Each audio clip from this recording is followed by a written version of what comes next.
Wala nang paligoy-ligoy pare. Top 3 na tayo sa most corrupt sa Southeast Asia. Diyan yung makikita yung presidente natin kung gaano kabobo sa kakatanga. Biruin mo sa sobrang tanga niya yung corruption sa Pilipinas na pa top 3 niya.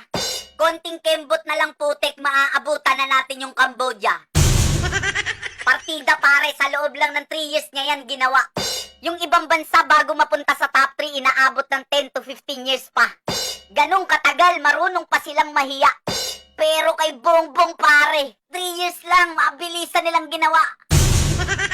How much more pare kung 6 years pa? Baka pag umabot pa to ng 6 years yung Pilipino sa gutom, gumagapang na. Tapos yung mga nuknukang tangang supporters ni Bongbong, my goodness, puring-puri pa siya, tuwang-tuwa. Nag-top 3 daw kasi tayo sa loob lang ng 3 years. Kaya palakpakan yung mga tanga. Kaya pag may nakakasalubong akong BBM supporter, tinatadyakan ko sa panga. Pwe, dinuduraan ko sa mukha tapos sinahampas ko ng tabla sa paa. Top 3 most corrupt in Southeast Asia, I love BBM ka pa rin?